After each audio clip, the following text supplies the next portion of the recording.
চিন্টু, আজ তুমি কোম্পানিতে তোমার সব হোমওয়ার্ক করবে। প্রিন্সের একটা বাচ্চাও আছে। আরে প্রিন্সের তো এখনো বিয়েই হয়নি না।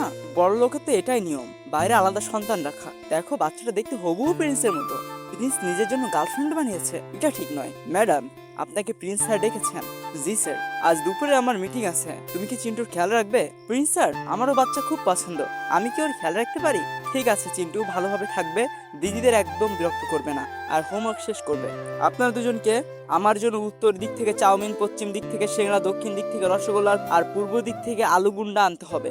যদি খাবার ঠান্ডা হয় তবে এই মাসে আপনাদের পারফরমেন্স খুব খারাপ হবে। তুমি ছোট শয়তান, মানুষকে জ্বালানোর সব বুদ্ধি তোমার মাথায়। যিনি এ প্রিন্স স্যারের ছেলে, এই কোম্পানির মালিক, আমাদের ওর কথা মানতেই হবে। আমি 3 জায়গা থেকে খাবার নিয়ে আসছি, তুমি এক জায়গা থেকে নিয়ে এসো। এই নিন আপনার জন্য চাউমিন, সিংড়া নিয়ে এসেছি। এখন আমার খেতে ইচ্ছে করছে না, আমার গেমিং কার্ড হারিয়ে গেছে, এটা খুঁজে আনো। না খুঁজে পেলে এই মাসের বেতন কেটে নেব। ঠিক আছে বাবা, আমি খুঁজে দিচ্ছি। এই নাও। এটা কি তোমার? এটা আমার গেমিং কার্ড। আপনার পরিশ্রমের জন্য ধন্যবাদ আন্টি। আন্টি বলো না, আমি তোমার দিদি। আপনি খুব ক্লান্ত হয়ে গেছেন, এই কাজের বদলে আমি আপনাকে এই কার্ডটা উপহার দিচ্ছি। না না ধন্যবাদ, তুমিই খেলো। শেষ পর্যন্ত কে টাটা কোম্পানির গাড়ির ডিজাইন মারুতি কোম্পানিকে দিয়েছে? কে সেই গাদ্দার?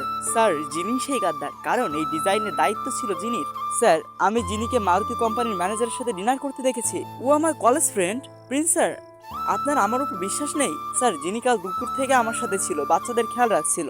আপনি নিশ্চিত যে ওর শুরু থেকে শেষ পর্যন্ত আপনার সাথে ছিল? আপনি নিশ্চিত যে ওর শুরু থেকে শেষ পর্যন্ত আপনার সাথে ছিল? গাদ্দার আসলে জিনি নয়, তানু দিদি। তানু তো কাল আমাদের সাথেই ছিল, ও কিভাবে করবে? হ্যাঁ, ও কাল আমার নজরবন্দি ছিল। তানু দিদি, আপনি খুব বুদ্ধিমান।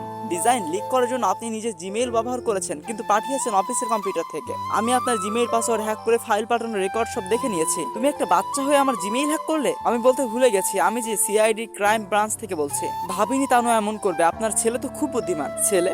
ও তো আমার ভাইপো। বন্ধুরা, পার্ট 2 দেখতে হলে ভিডিওতে লাইক দিয়ে চ্যানেলটা সাবস্ক্রাইব করে দিও, কমেন্টে পার্ট 2 লিখতে ভুলো না।